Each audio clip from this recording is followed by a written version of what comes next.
దేవుని స్తోత్రం. ఇవాళ మన ప్రసంగ వాక్యం సామెతల గ్రంథం 24వ అధ్యాయం 10వ వచనాన్ని చదువుకుందాం. సామెతల గ్రంథం 24వ అధ్యాయం 10వ వచనం. శ్రమ దినమున నీవు కృంగిన ఎడల నీవు చేత కాని వాడి వగుదువు. అందరు చెప్పండి నాతో పాటు. శ్రమ దినమున నీవు కృంగిన ఎడల నీవు చేతగాని వాడి వగుదువు.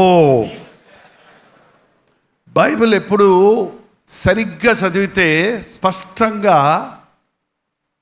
వ్యక్తిగతంగా మనతోటే మాట్లాడుతుంది ఆయన వాక్యం. నువ్వు శ్రమ దినమున నీవు కృంగిన ఎడల వాళ్ళు చేతగాని వాళ్ళ కుదురు కాదు, నువ్వు చేతగాని వాడివి అవుతావు. చేతగాని వాడిని అవుతావు అంటే అర్థం ఏంటి? ఫెయిల్యూర్, విఫలుడు అవుతావు. నువ్వు ఏమీ చేయలేవు, ఏమీ సాధించలేవు. మరి ఎంతమంది ఈ రోజున నాకు ఎప్పుడూ శ్రమలు రాలేదు అంటారో చేయి చూపించండి. ఏంటి? నాకు శ్రమలు వచ్చాయి అన్నవాళ్ళు చేయి చూపించండి. ఎందుకు వచ్చాయో? 90% మనకు వచ్చే శ్రమలకు కారణం మనమే. మీ పాపములే మీకు మేలు కలుగకపోవుటకు కారణం. మీ అవివేకము వలనే మీరు శ్రమలలో చిక్కుంటున్నాం. కానీ ఒక 10% మన శ్రమలకు, ముఖ్యంగా విశ్వాసులకు శ్రమలకు కారణం దేవుడా, దెయ్యమా? చాలాసార్లు శ్రమలు వచ్చినప్పుడు ఏం పాపం చేశానో అంటారు చాలామంది. దేవుడుంటే నాకు ఎందుకు ఇలా చేశాడు అంటారు మరికొంతమంది. ఆ సాతాను నన్ను శ్రమ పెట్టాడు అంటారు మరికొంతమంది. నీకు శ్రమ వచ్చినప్పుడు కృంగిపోతే, నిరుత్సాహపడిపోతే, ఇతరుల మీద నిందలేస్తూ కూర్చుంటే, ఆ సమయంలో నువ్వు ఏడుస్తూ కూర్చుంటే చేతగాని వాడివైపోతావు. శ్రమ దినమున నీవు కృంగిన ఎడల. మనకొచ్చే శ్రమలు ఎందుకు వచ్చాయన్న సంగతి మొదటగా మనం పరిశీలించుకోవాలి. నీవు శ్రమలో ఉన్నప్పుడు ఒక ఆర్థికమైన ఇబ్బంది వచ్చింది, డబ్బులు లేని పరిస్థితి వచ్చింది,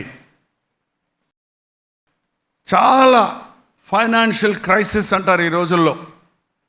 ఆర్థికంగా నలిగిపోతున్నానండి, చాలా సంకటపడిపోతున్నాను, చేతిలో నయా పైసా లేదు అనేవాళ్ళు పూర్వకాలం. ఇప్పుడు నయా పైసలు లేవు, చేతిలో 10 రూపాయలు లేవు అంటున్నారు. ఇప్పుడు ఏంటండి? చేతిలో డబ్బులు లేవు, బ్యాంకులో డబ్బులు లేవు, డబ్బులు వచ్చే సోర్సెస్ అన్నీ క్లోజ్ అయిపోయినాయి.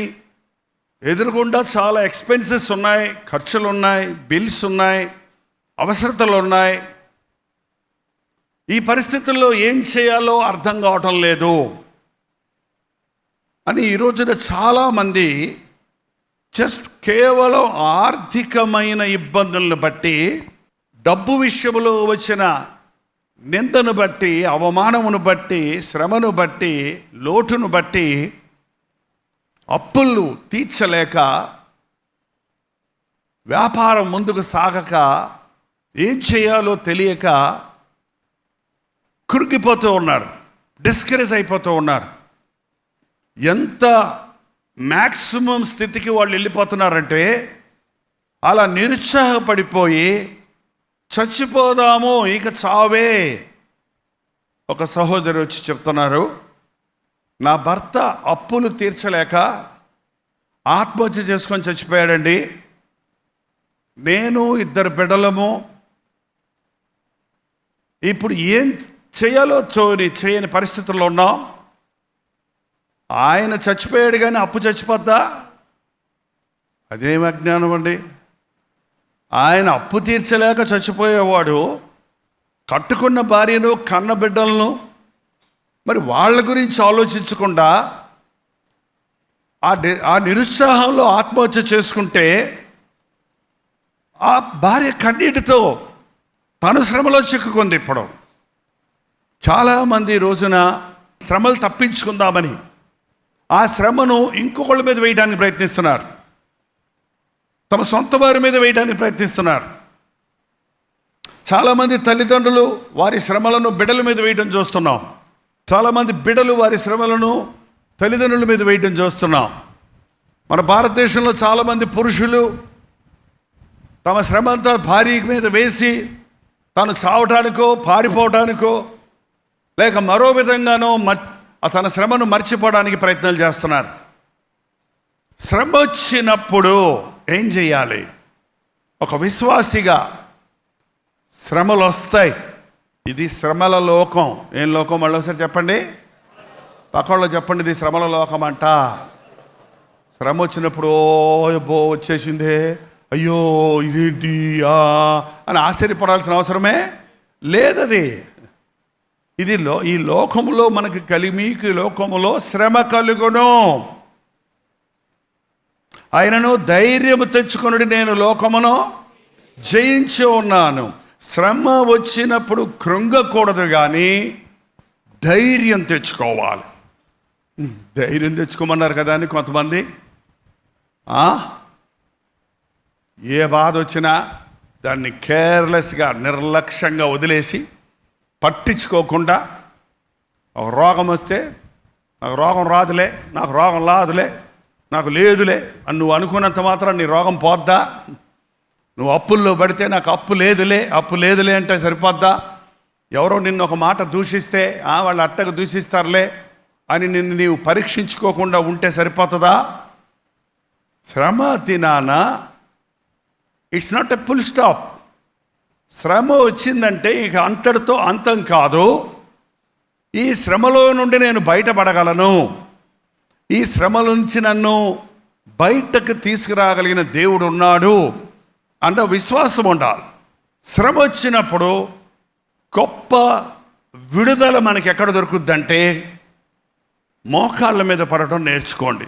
ప్రార్థిస్తున్నారు కానీ మోకరించి ప్రార్థించడం ఈ మధ్య క్రైస్తవుడికి తక్కువైపోయింది. అసలు కొంతమంది మర్చిపోయారు ప్రార్థన అంటే మోకరించాలన్న సంగతి. ఒక శ్రమ వచ్చినప్పుడు చాలామంది పరిగెత్తుకుంటూ వెళ్ళి మంచం మీద పడి దిండులో తలకాయ పెట్టుకొని ఏడుస్తారు. చాలామంది శ్రమ వచ్చినప్పుడు మనసు చికాకు అయిపోయినప్పుడు గబగబ చెప్పులు వేసుకొని బయటకు వెళ్ళిపోయి ఏ సూపర్ మార్కెట్ అమ్మటో ఏ ప్లాజాలో అమ్మటో తిరుక్కుంటూ ఆ బొమ్మలు ఈ బొమ్మలు చూసుకుంటూ ఆ బాధ మర్చిపోవడానికి ప్రయత్నం చేస్తారు. ఇంకా లోకస్తులైతే వారికి శ్రమ వచ్చిందంటే నేరుగా సారాయి కొట్టుకెళ్ళిపోయి ఫుల్గా తాగేస్తారు. ఏంటండి మరి సిస్టర్ సినిమా హాల్కి వెళ్ళిపోయి సినిమా హాల్లో కూర్చుంటారో లేకపోతే టీవీలో సినిమాలు పెట్టుకొని కూర్చుంటారు. యు వాంట్ టు డైవర్ట్ చేసుకుందామని ప్రయత్నిస్తారు. నువ్వు శ్రమ విషయంలో శ్రమలో ఎన్ని విధాలుగా నీవు వాటిని తప్పించుకుందామని ప్రయత్నించినా ఆ శ్రమకు సొల్యూషన్ పరిహారం జరిగే వరకు, దాని మూల కారణం తెలిసే వరకు, దాన్ని సరి చేసుకునే వరకు ఆ శ్రమలో నుండి మనం బయటకి పడలేం. శ్రమకు తాత్కాలికమైన పరిష్కారాలు ఉన్నాయి. ఈ రోజున చూడండి, ఏదన్నా జబ్బు చేస్తే మొదట డాక్టర్ దగ్గరికి వెళ్తే వాళ్ళు ఇచ్చేది ఏంటంటే పెయిన్ కిల్లర్. ఆ నొప్పి ఎందుకు వచ్చిందో కనిపెట్టక ముందే, ఆ నొప్పికి నివారణ కలగక ముందే, ఆ నొప్పి తెలియకుండా ఉండడానికి ఒక టాబ్లెట్టో ఒక ఇంజెక్షనో వేస్తారు. పెయిన్ కిల్లర్ వేసుకున్నోడికి ఆ నొప్పి తగ్గిపోయినట్లుంటుంది. కాబట్టి పెయిన్ కిల్లర్సే వేసుకుంటూ ఆ రోగానికి మూల కారణం ఏంటో దాన్ని ట్రీట్ చేయకపోతే ఆ రోగం తగ్గినట్ల, ఆ బాధ తీరినట్ల, ఆ శ్రమ తీరినట్ల అది ముదురుతుంది. ఏమవుతుంది? టెంపరీ ట్రీట్మెంటే పెయిన్ కిల్లర్. పర్మనెంట్ ట్రీట్మెంట్ దానికి యాంటీబయాటిక్స్ ఇవ్వాలో, సర్జరీ చేయాలో. అలాగే మనకు శ్రమ వచ్చినప్పుడు దాని మూల కారణం ఏంటి? మన బలహీనత, మన అవిశ్వాసమా, మన నిర్లక్ష్యమా, మన స్వార్థమా, మన దురాశ, దేనివల్ల నేను వెళ్ళి ఇందులో చిక్కుకున్నాను అన్నది నీవు పరీక్షించుకోవాలి. ఆ తర్వాత దానికి పరిహారము నువ్వు ఆధ్యాత్మికంగా బలహీనంగా ఉన్నావా? ప్రార్థన లేనివాడిగా ఉన్నావా? అవిశ్వాసుల మధ్యలో ఉన్నావా? నీవు దేవుని మీద విశ్వాసం లేనివాడిగా ఉన్నావా అని గుర్తించాలి. కొన్నిసార్లు నీ శ్రమకు మూల కారణమైన ఒక దురభ్యాసం కానీ, ఒక చెడు అలవాటు కానీ, ఒక చెడు పద్ధతి కానీ నీలో ఉందేమో చూసి దాన్ని తీసేయాలి. ఇది త్రాగటం వల్ల వచ్చింది, ఇది డ్రగ్స్ వల్ల వచ్చింది, ఇది నా కోపం వల్లే ఇలాంటి పరిస్థితులు వస్తున్నాయి, నా కోపం వల్లే ఇలాంటి పరిస్థితులకు నేను గురైపోతున్నాను. నిన్న ఒక ఉత్తరం రాశారు ఒక సహోదరులు, అయ్యగారు నా కోసం ప్రార్థన చేయండి, నా కోపం ఎక్కువ అండి. నా కోపం వచ్చినప్పుడు నేను ఏం మాట్లాడుతానో నాకు తెలియదు. నా భార్యను ఇష్టం వచ్చినట్టు దూషిస్తున్నాను, నా బిడ్డల మీద నా కోపాన్ని చూపిస్తున్నాను, ఇల్లంతా గందరగోళం చేస్తున్నాను. పాపం నా భార్య, పాపం ఆయనే మెచ్చుకుంటున్నాడు, పాపం నా భార్య ఎన్నోసార్లు తట్టుకుందండి, సంవత్సరాలు తట్టుకుందండి. మొన్న ఒక రోజు నా పాపం పెంచిపోయింది, అది ఆమె తట్టుకోలేక వాళ్ళ అమ్మగారింటికి వెళ్ళిపోయింది. నా కుటుంబం విచ్ఛిన్నం అవటానికి నేనే కారణం, నా కోపమే కారణం. ఇప్పుడు నేను కృంగిపోయి ఉన్నాను, నా కుటుంబం విచ్ఛిన్నమైపోయింది. ఇప్పుడు సరవ్వాలంటే ఏం చేయాలి? ఇప్పుడు కోపము మానుము, ఆగ్రహము విడిచిపెట్టుము. మన కోపాన్ని, మన పాపాన్ని, మన దురభ్యాసాన్ని, మనకు శ్రమలకు కారణమైనటువంటి అవివేకాన్ని విడిచిపెట్టాలి.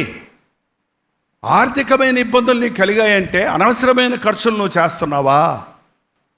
అనవసరమైన వస్తువులు నువ్వు కొంటున్నావా? డబ్బు విషయంలో అజాగ్రత్తగా ఉంటున్నావా? పరీక్ష చేసుకొని సరిచేసుకోవాలి. ఇంకొకసారి ఆ పరిస్థితుల్లోనికి వెళ్ళకుండా నీవు దాన్ని ట్రీట్ చేయాలి, దాని పట్ల నీవు దానిని సరిచేసుకోవాలి. అంతేగాని శ్రమ వచ్చినప్పుడల్లా కృంగిపోతే, ఒక శ్రమ వచ్చినప్పుడు ఒక ఆల్ ఆఫ్ సడన్ ఒక మరణం వచ్చింది నీ ఇంట్లోకి, నువ్వెప్పుడు ఊహించలా నీ తండ్రి యాక్సిడెంట్లో చనిపోతాడని. సడన్గా చనిపోయాడు నీ తండ్రి. అసలు ఆ బాధలో, ఆ శ్రమలో నువ్వు తట్టుకోవటం ఎంత కష్టం. అకస్మాత్తుగా నీ భర్త చనిపోతాడు, అకస్మాత్తుగా నీ భార్య చనిపోద్ది, ఎంతో ప్రేమించిన బిడ్డ చనిపోతాడు. లేకపోతే అకస్మాత్తుగా ఒక తుఫానులో, ఒక భూకంపంలో నీ ఇల్లు పడిపోద్ది, నీ ఆస్తి కొట్టుకుపోద్ది.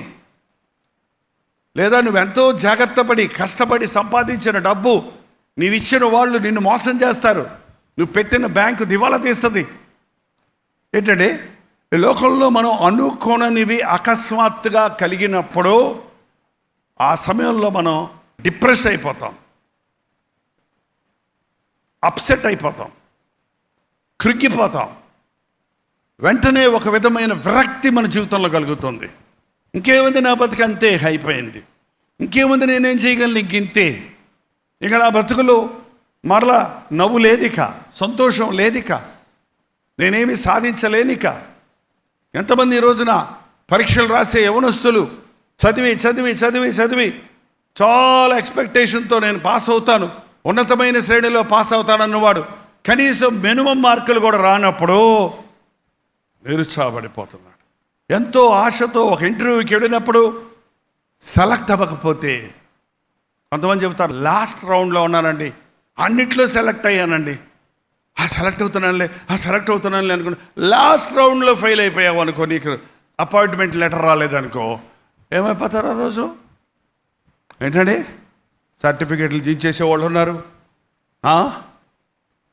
పోయి దాగుడు వంటి దురభ్యాసాలకు లోనైన వాళ్ళు ఉన్నారు, చచ్చిపోవడానికి ప్రయత్నించే వాళ్ళు ఉన్నారు.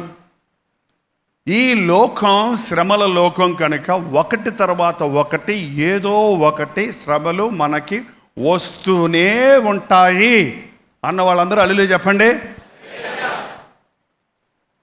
శ్రమ వచ్చినప్పుడు నీవు ఏడ్చిన ఎడలా, పూర్వకాలం అండి మనుషులు కొంచెం కష్టం వస్తే ఏడ్చేవాళ్ళు, బిగ్గరగా ఏడ్చేవాళ్ళు, స్వరమెత్తి ఏడ్చేవాళ్ళు, గుండెలు బాదుకొని ఏడ్చేవాళ్ళు, తల కొట్టుకొని ఏడ్చేవాళ్ళు. ఆ ఏడ్చిన తర్వాత కొంతన్న వాళ్ళకు ఉపశమనం దొరికేది. ఇప్పుడు ఏంటంటే మనుషులు అసలు ఏడవటంలా, ఏడుస్తున్నారా? ఏడ్చినా కూడా అంతే. ఏంటంటే ఓ ముక్కుతారు అంతే. ఆ లోపట దిగమింగుకుంటారు దుఃఖాన్ని. ఆ బాధ ఉంటే ఇంతకుముందు అమ్మ దగ్గరికి వెళ్ళి చెప్పుకునేవాళ్ళు, భర్త దగ్గరికి వెళ్ళి చెప్పుకునేవాళ్ళు, భార్యతో పంచుకునేవాళ్ళు, స్నేహితులతో పంచుకునేవాళ్ళు, విశ్వాసులైతే దేవుని సన్నిధిలో దేవుని సేవకులకు చెప్పుకునేవారు. కానీ ఇప్పుడేం చేస్తున్నారు? ఆ లోపట తను అనుభవించే బాధను పక్కనే ఉన్న భార్యకు కూడా చెప్పడం, ఎదురుగుండా ఉన్న భర్తకు కూడా చెప్పదు, తల్లిదండ్రులకు చెప్పరు, మనసులోనే ఉంచుకొని మదనపడిపోతూ ఉంటారు. అప్పుడేమవుతావు తెలుసా? నువ్వు ఒక ఊబిలో పడ్డోడు దాంట్లో నుంచి బయటికి వద్దామని తను గింజుకుంటుంటే గింజుకునే కొలిది ఏమవుతాడు? పైకి వస్తాడా? ఇంకా కిందకి వెళ్ళిపోతాడు. శ్రమ వచ్చినప్పుడు ఏడవనివ్వండి. ఏడవద్దు అంటారు కొంతమంది. లేదు, ఏడవమ్మా, నువ్వు చేసిన తప్పకి ఏడుపు చాలా మంచి కార్యాలు చేస్తుందండి. కానీ దైవచిత్తానుసారమైన దుఃఖం, పశ్చాత్తాపంతో కూడిన దుఃఖం.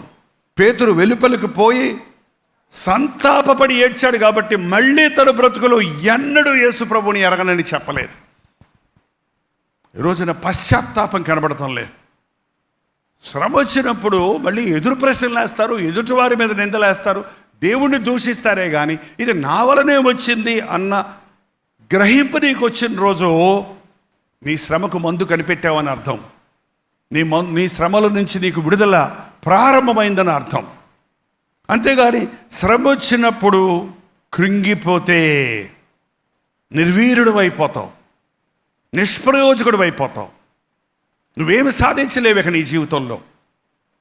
నువ్వు ఇక మళ్ళీ ఎగ్జామ్స్ రాయవు, మళ్ళీ నువ్వు ఇంటర్వ్యూకి వెళ్ళవు, మళ్ళీ నీ జీవితంలో నువ్వు సాధించాలనుకున్న వాటి ప్రయత్నాలు చేయవు, జీవితంలో నిలిచిపోతావు. మరి ముఖ్యంగా ఈరోజు పాపం వలన శ్రమ వస్తుందన్న సంగతి రూఢైపోయింది. మన అవివేకం వలన, మన పాపముల వలన, మన అజాగ్రత్త వలన చాలా శ్రమలు తెచ్చుకుంటాం. వాటిని మనం అనలైజ్ చేసి వాటిని ఎందుకు ఇది కలిగిందని గ్రహించి దాన్ని ఒప్పుకొని విడిచిపెట్టి ప్రభు కృప కొరకు వేడుకుంటే మనం దాంట్లో నుంచి విడుదల పొందుతాం. ప్రతి ఒక్కరు తల కళ్ళు మూసుకొని ప్రార్థన చేయండి. రెండు చేతులు ఆకాశం వైపు ఎత్తి, శ్రమ పడడం నాకు నేర్పించిన ఆయన.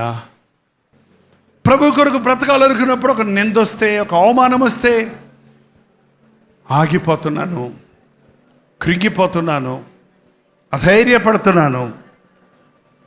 క్రీస్తు కొరకు శ్రమ పడటం గొప్ప భాగ్యమని, శ్రమలో ఓర్పు, శ్రమలో ఆధ్యాత్మిక శక్తి, శ్రమలో అనుభవాలను నువ్వు నాకు నేర్పిస్తున్నావని, శ్రమ నన్ను పరిపూర్ణుని చేస్తుందని, శ్రమలు నన్ను నీకు దగ్గరగా చేరుస్తున్నవని నమ్మటానికి సహాయం చేయయ్యా.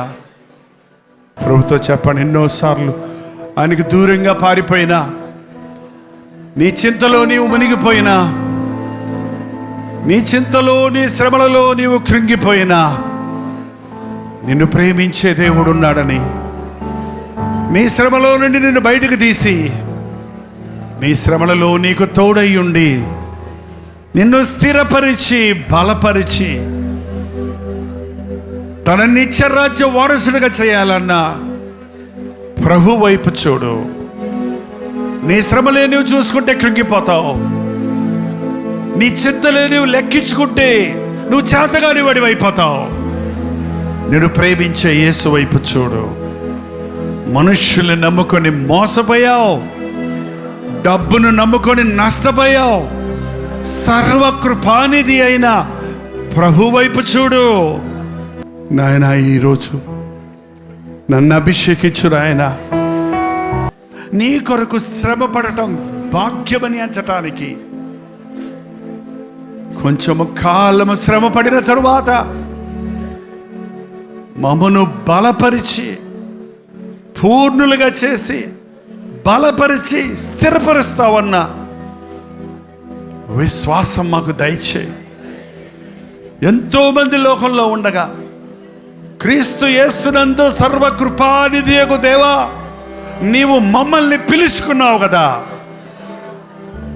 ఈ లోకంలో శ్రమపడి, కష్టపడి, కన్నీరు గార్చి, త్యాగంతో, విశ్వాసంతో నీ కొరకు సాక్షులుగా బ్రతకడానికి, నీ సువార్తను ప్రకటించడానికి మాకందరికీ నీ సహాయము చేయము. క్రీస్తు నామములో అడుగుచున్నాము తండ్రి, ఆమేన్.